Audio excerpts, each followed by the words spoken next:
A special thank you to each of our subscribers who make this channel possible. Here's today's story. In a significant labor dispute, thousands of Air Canada flight attendants have launched a strike, defying a government-imposed back-to-work order. The Canadian Union of Public Employees, CUPE, represents approximately 10,000 flight attendants, many of whom are women, and they have been in a contentious negotiation with Air Canada over pay and working conditions since their collective agreement expired in March. The airline had been unable to reach a satisfactory agreement with the union, leading to this drastic action.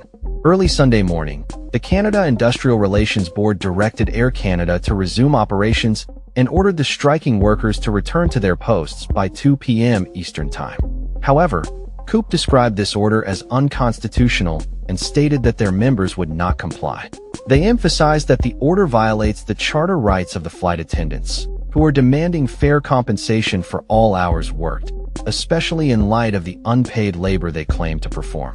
Air Canada responded by labeling the union's actions as illegal, resulting in the cancellation of approximately 240 flights that were scheduled to resume operations on Sunday. This strike has had a significant impact, with Air Canada reporting that about 700 flights were canceled on the first day, affecting approximately 130,000 passengers across Canada, the US, and 65 other countries. The airline is a major player in the Canadian aviation market, accounting for about half of the country's domestic air travel capacity. The strike has also raised concerns about its impact on supply chains, as Air Canada's cargo unit operates globally. The union's decision to strike came after they rejected an offer from Air Canada to enter into government-directed arbitration.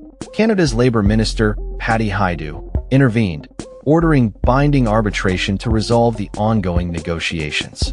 CUPE's National Secretary-Treasurer, Candice Rennick, criticized this government intervention as a betrayal of workers' rights, accusing the government of favoring Air Canada, a profitable employer, over the predominantly female workforce fighting for fair wages. The union argues that Air Canada's proposed wage increases are misleading, claiming that flight attendants are being offered significantly lower raises compared to their male counterparts in the pilot workforce. In a statement, CUPE President Mark Hancock reiterated the union's stance, stating that the process has been unfair and that they will challenge the government's order. The airline had initially planned to resume operations shortly after the strike began, but as the situation escalated, they announced that flights would not restart until Monday evening. The union's refusal to return to work has left many passengers stranded and frustrated, with Air Canada advising travelers to seek refunds or alternative travel options.